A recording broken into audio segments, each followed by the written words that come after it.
Arrest பண்ண பிறகு ஒரு தனியார் தொலைக்காட்சி சேனல், அது பேரை சொல்ல நான் விரும்பல. ஏன் விரும்பலைன்னா அந்த பேரை சொல்கிறதுக்கு பயந்தோ பேரை சொல்கிறதுக்கு இல்லை, அது பேரை சொல்கிறதுக்கு கூட எனக்கு கூச்சமாக இருக்குதுன்னு வச்சிங்களேன். சத்தியமாக சொல்கிறேன், அந்த சேனல் பேரை நான் சொல்ல மாட்டேன். ஆனால் என்னென்னா, கிறிஸ்துவ சேனல் சத்தியத்தை சத்தியமாகவும் உண்மையை உண்மையாகவும் பொய்யை பொய்யாகவும் சொல்லுவேன்னு சொல்லிட்டு அடுத்த நாள் பார்த்தீங்கன்னா ஃப்ளாஷ் நியூஸ் மாதிரி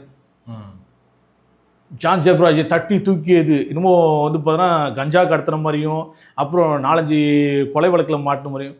அசிங்கமாக இல்லை? அசிங்கமாக இல்லையா சார்? அவன் என்ன சார் பாவம் பண்ணான் சொல்லுங்கள்?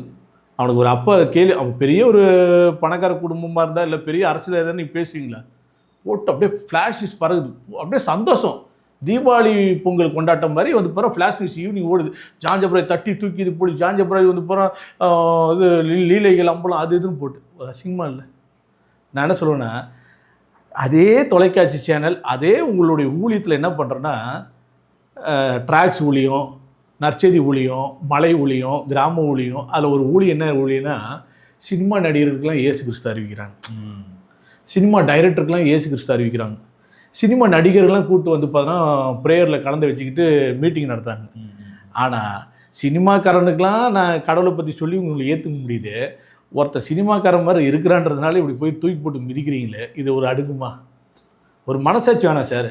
சார் இது வேறு ஒரு ப்ரைவேட் சேனல் இல்லை டிவி சேனல் போட கூட பரவாயில்ல சார். கிறிஸ்துவை அறிந்து கொண்டு இவருக்கு குரல் கொடுக்க வேண்டிய நீங்களே இப்படி போட்டு பண்ணியாச்சுன்னா, அப்போ அந்த சேனலுடைய உரிமையாளரோ அந்த சேனலுடைய கிறிஸ்துவ மதத்தை சார்ந்தவரோ கோர்ட்டில் ஏதோ கேஸ் கொடுத்தாச்சு, அவர் மேலே வந்து கேஸ் போட்டாச்சுன்னு போது எல்லாம் அழுது ஜோம் பண்ணுங்க, எல்லாம் அவருக்காக பாரப்படுங்கன்றீங்க. ஆனால் இவருக்கு மட்டும் ஏன் அழுக மாட்டுறீங்க?